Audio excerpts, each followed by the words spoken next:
Hayi cha ngeke. Iyahlekisa le. Akufanele siyimemeze. Kufuna siyihlebe, sikhulumele phansi.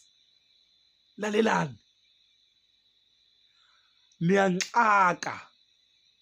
Nini nikhuluma kangaka. Ake ngikhulume nale genge le yaleli qembu eliphuma kwagogo. Eliphuma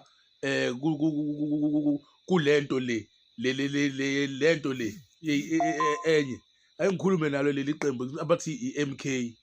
Bafowethu anihlukane nokukhuluma izinto eningenalo ulwazi lwazo.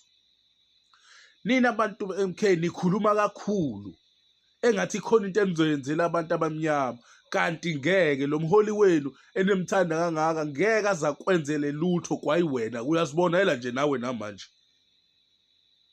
Wahluleka ukuphatha izwe 9 years enikiwe amandla, powerful.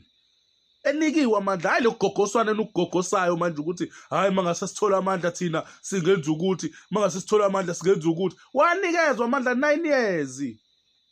9 years. 9. Wahluleka wangenza lutho. Nina futhi nina namgxeka nathi akaphume abantu abamnyama abacinda akenza akabenzeli lutho uyabacindezela.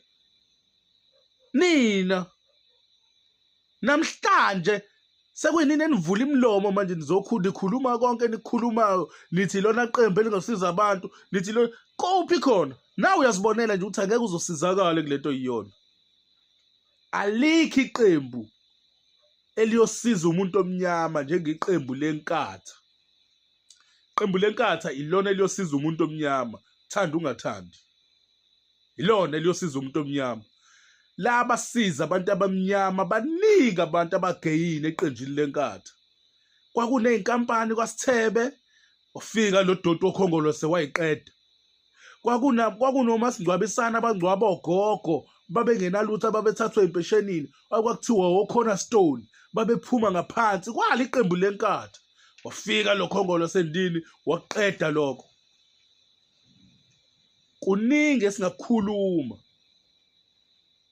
okudinga ukuthi niqonde nivule inhliziyo ingqondo zenu nivule amehlo ningambozeki kanje. Wena khuluma kakhulu kulelo qembu wena we-MK ukhuluma kakhulu. Ngeke uzuthole lutho, ngeke uthole ngisho isihlalo.